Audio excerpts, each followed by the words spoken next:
Why, hello there, darling. Oh, I'm sorry. I didn't mean to frighten you. I'm afraid I have a bad habit of sneaking up on people. You know, light feet, long strides. So tell me, what is a girl like yourself doing out here, prowling about my courtyard all alone, so terribly close to midnight? Lost? You're lost? Oh no, poor thing. Well, how very fortunate that I found you. Oh, I know these grounds very well. Let me assist. Yes, you're in my domain. You're trespassing, as a matter of fact. But don't fret, I don't mind. I'm sure it was only an honest mistake made by a lost, scared little girl trying to find her way home. Do you see those majestic grey towers spiraling up into the clouds behind me? Those thick walls of stone bristling with thorn ivy? That is my home. You're on the outskirts of my castle. You seem skeptical. Have you never met a man who lives in a castle before? You don't think I would lie to you, do you? Do I look to you like a dishonest person? No, it's the truth. I promise. This castle has been my home for, well, so many years I blush to name the number. But suffice to say, I have resided here for a very long time. And it's likewise been very long indeed, since I last entertained a guest.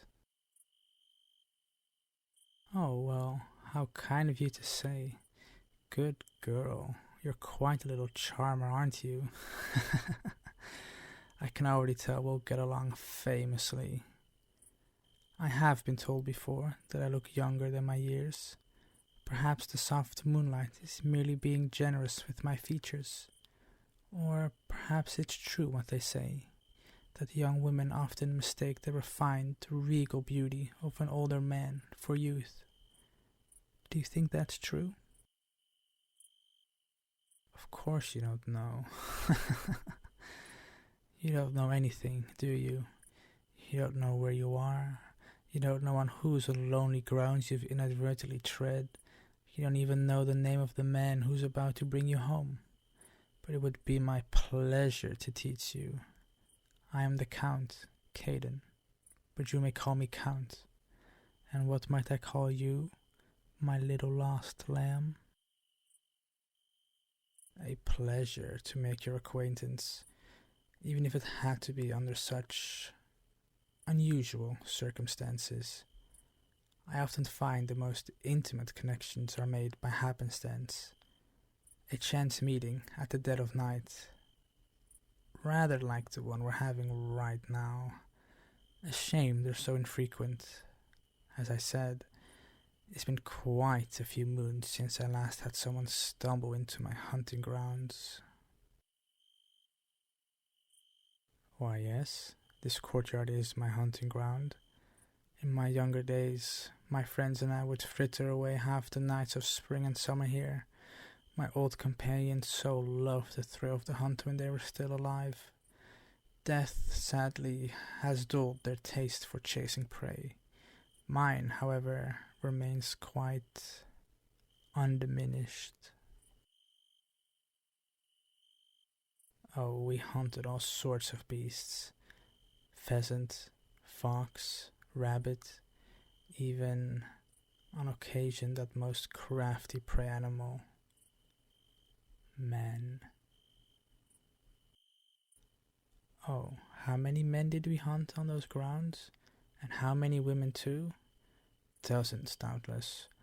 So long ago, but their heavy footfalls, those haggard breaths, the rank scent of fear in the midnight air. Ah, the memories are as crisp and savory as though they were only made yesterday.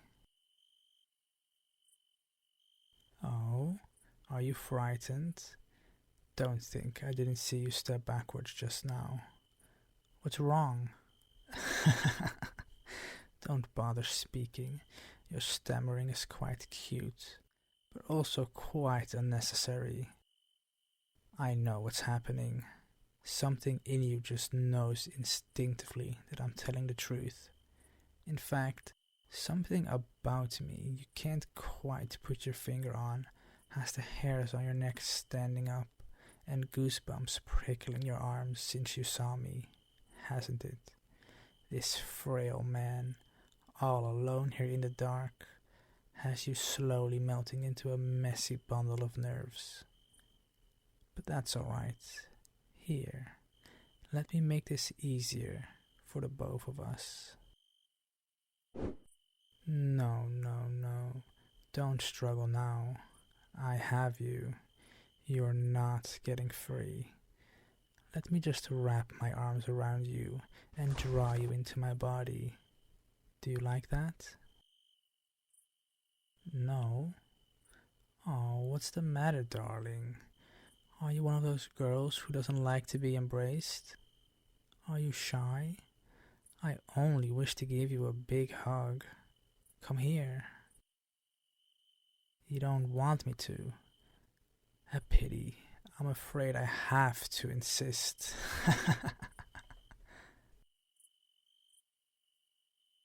Is that supposed to scare me? Don't embarrass yourself, darling. Here, hush those silly words. Let me envelop you in the thick folds of my cloak. It's real bearskin. Here, feel it with your fingers, if you can, in this position. I felled the fine specimen from whose pelt it was fashioned myself years ago, deep in the forest beyond the grounds. Such a majestic creature, so massive and virile, yet still so hopelessly mortal underneath it all. You don't truly believe that a man who's slain beasts like that is afraid of some shivering little whelp practically already in tears, do you?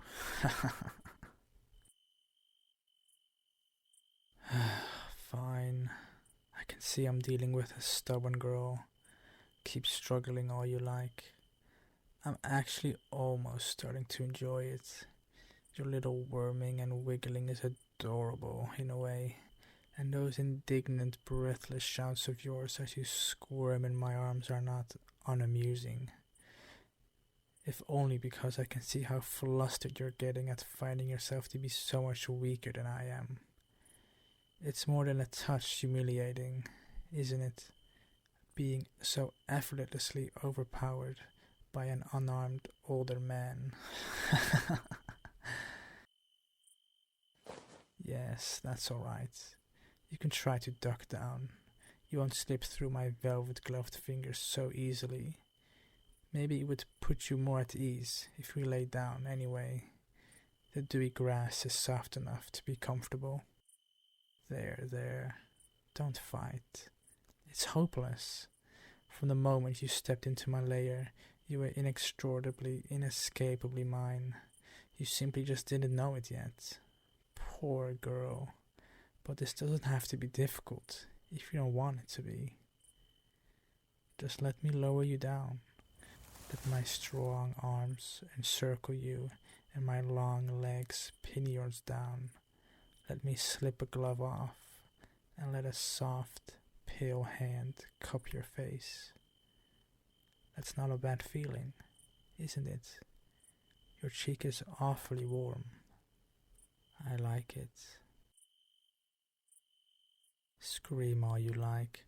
No one can hear you, nor would they have the courage or the strength to save you even if they could.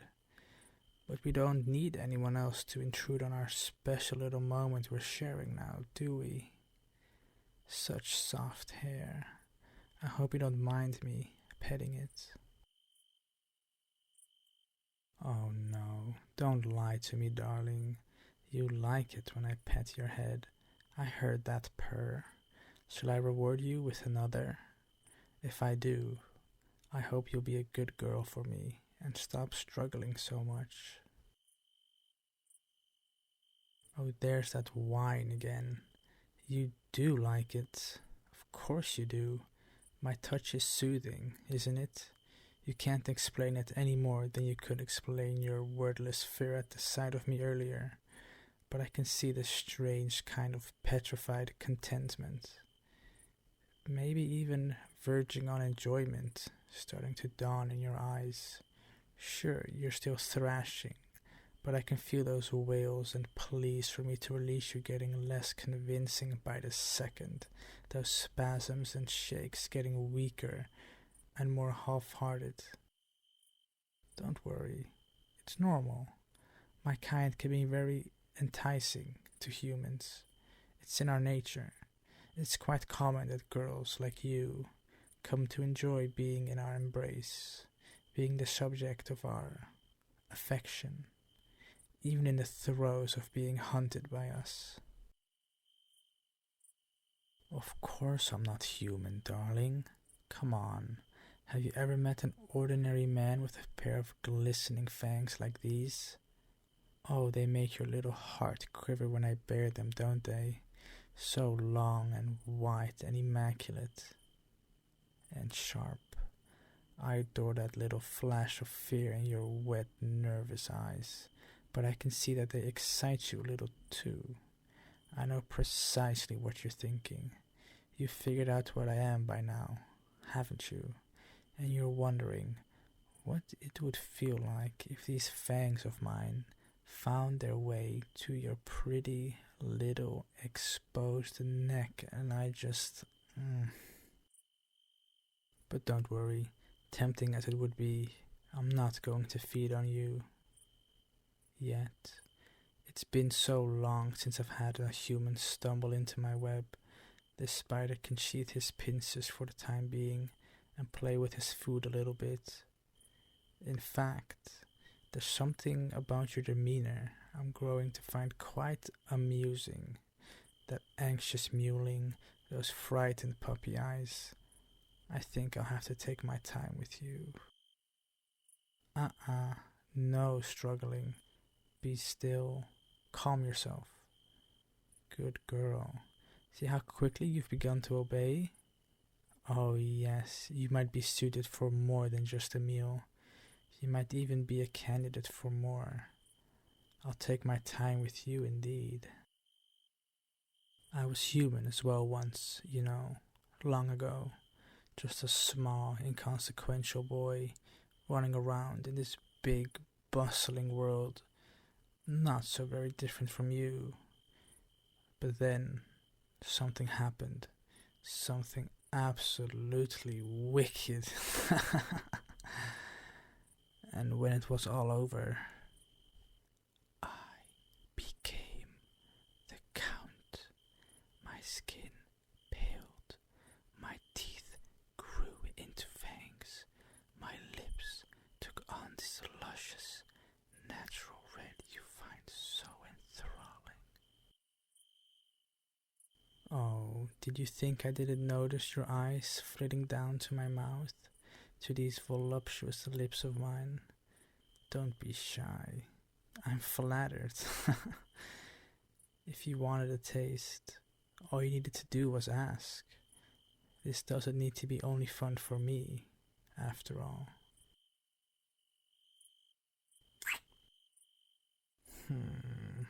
How long has it been since I felt trembling human lips on my own? That was excellent. And I can see from that look in your wide eyes that despite your shock, you're no less satisfied. But we're hungry creatures, aren't we? The both of us. We can hardly stop at one bite.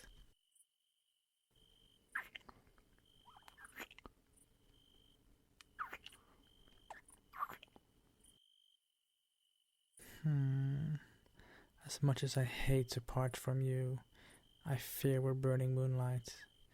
We'll retire to the castle for now, you and I. I'll find a room for you. Or perhaps you'd prefer to share my bed. Another little treat I might reward you with if you're a good girl. As I said, this doesn't only need to be a fulfilling experience for me. I have so many plans unfurling in my mind for you, pet.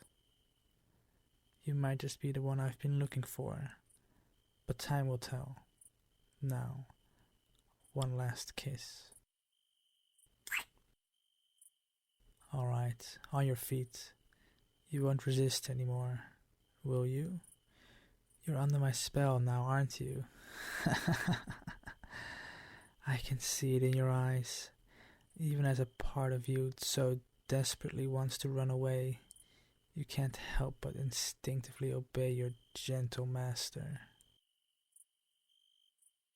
Good girl, but next time you must respond with no master or no count. I haven't decided how I'd prefer you to address me when you're serving me, but you will be serving me so much in the coming days. We have time to sort that out. Now take my hand and follow me. You know, you should have asked the townsfolk why they take such care not to wander up here by mistake as you did, especially at night. Or perhaps you did ask, and when they told you the story of a dreadful vampire who wears the guise of a handsome man dwelling this very castle, you didn't listen, did you? I'd bet you even chuckled to yourself later. What a ridiculous fable. Nothing more than a lie to scare school children. I don't believe in campfire tales of vampire counts stalking girls and snatching them up in the dark of night. Well, my darling, my advice is you'd best start believing in those tales. You're in